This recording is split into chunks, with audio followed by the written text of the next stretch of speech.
Now we have understood more about creating your own application and how to make it visible, change the labels, and how the default view of your application looks. As we have all seen, this default view is not acceptable for a real-time enterprise application. Let us see how we can customize this ugly looking navigation menu into something better looking and more flexible. To do that, we'll be going through all of these items as part of this video, where we'll be seeing how to create a customized navigation, that is with multiple menus, multiple submenus, and how we can rename a navigation and creating a new navigation menu, deleting them, changing the view of the app. Let's say as soon as I enter an app, that is newly created app, I need to see a dashboard, not the default search view. We can also see how we can achieve this and how we can edit these views from GUI.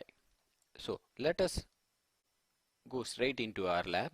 This is our newly created app, and we'll go to CLI in order to achieve this. So this is our Splunk searcher. I'm in my home directory. So I'll go to Splunk etc app, because this is where we'll be dealing with all the apps that are newly created.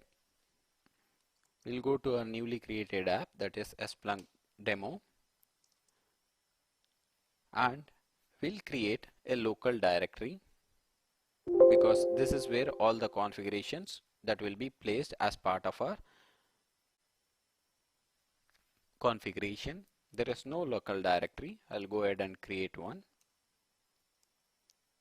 So once created, this is where you are going to mention all your configuration related to this application. Either it might be props, transforms, visualization, anything related to it. It's always a good practice to edit the configuration under apps local.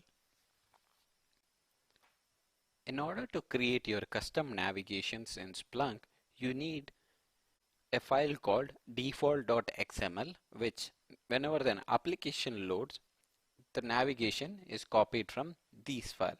So this default.xml, we can generate it on our own or copy from an existing location. For this example of creating a custom navigation, we will be using the search application, that is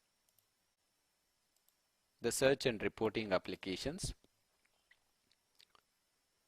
navigation menu, that is which comes with default 5 options, that is search, report, alerts, dashboards, and datasets.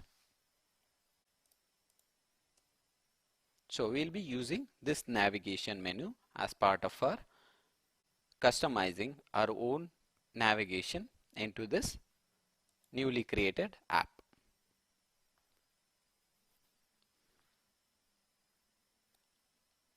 So when we customize, this application will almost look similar to this navigation menu. We'll see how we can achieve this. So in order to do that, we need this default.xml from the search application.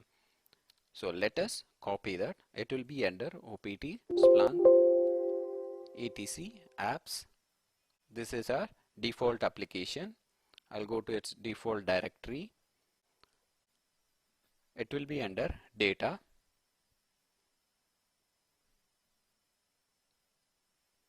UI,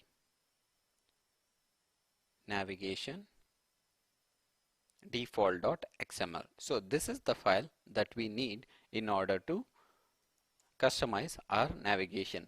As you can see, we have placed it under default local of our newly created app, but the directory structure should be similar to this, that is data, UI, and navigation. So let us go ahead and create the required data directory structure. That is, we have created data. The next one is UI. The last one will be our navigation. So once you have created this, make sure you copy this file into this directory.